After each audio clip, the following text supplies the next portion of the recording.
15 jam menuju harapan. Perjuangan seorang ayah melawan kecanduan anak. Di tengah riuh kehidupan di Kayu Agung, Sumatera Selatan, seorang ayah bernama Bastian Hijaya memulai perjalanan penuh harap dan luka.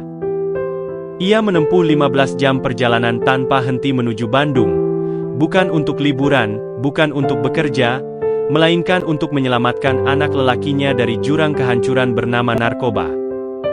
Putranya, remaja 16 tahun, siswa kelas 10 di SMK Otomotif, telah terjerat metamfetamin sejak awal sekolah kejuruan. Dalam pengakuannya yang jujur dan menggetarkan hati, sang anak menceritakan bagaimana ia menipu orang tuanya demi mendapatkan uang untuk membeli sabu. Dan bagaimana lingkungan serta teman sebaya menjadi pintu masuk ke dunia gelap itu. Bastian bukan orang berada. Ia bekerja seadanya, kadang membantu orang lain meski keluarganya sendiri hidup pas-pasan. Istrinya, seorang guru SD, adalah tulang punggung ekonomi rumah tangga. Mereka hidup bersahaja dan kini, bahkan sewa rumah di Bandung pun tertunggak. Tapi cinta seorang ayah tak mengenal batas logika. Ia tak menunggu keajaiban, ia menciptakan keajaiban itu sendiri, dengan harapan bisa membawa anaknya keluar dari jerat narkoba. Sesampainya di Bandung, mereka bertemu dengan pejabat dan pihak rehabilitasi. Sang anak menyatakan keinginan tulus untuk berubah, dan atas saran para pejabat, ia akan ditempatkan di barak militer di Lembang, sebuah tempat rehabilitasi dengan disiplin dan struktur yang ketat. Namun, keputusan itu datang dengan syarat berat. Bastian harus menandatangani pernyataan tanggung jawab penuh jika anaknya melarikan diri dari program. Itu bukan sekadar tanda tangan. Itu adalah janji dari seorang ayah yang hampir tak punya apa-apa lagi untuk diberikan, selain doa, tekad, dan kepercayaan terakhir pada putranya. Ketika ketegangan mencapai puncaknya, narasi beralih ke perjuangan Bastian sendiri.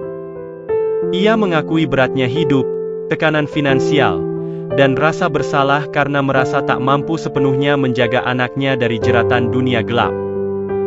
Namun, dalam momen itu juga, muncul secercah cahaya. Pemerintah daerah, yang menyaksikan langsung ketulusan dan perjuangan Bastian, mengambil langkah nyata. Mereka setuju untuk menanggung tunggakan sewa rumahnya selama 1 tahun. Langkah kecil ini mungkin tak mengubah dunia, tapi itu mengubah dunia bagi satu keluarga. Itu adalah bentuk nyata gotong royong sosial, ketika masyarakat dan pemerintah tidak hanya menghakimi, tapi hadir, mendengar, dan bertindak. Cerita ini berakhir bukan dengan akhir yang sempurna, tapi dengan awal yang baru, dengan doa, harapan, dan semangat untuk pulih. Sang anak kini menjalani rehabilitasi. Sang ayah bisa bernapas sedikit lebih lega. Dan masyarakat menyaksikan bahwa dengan cinta, dukungan, dan sistem yang peduli, bahkan dari luka terdalam pun bisa tumbuh harapan. Ini bukan hanya kisah seorang anak dan ayahnya.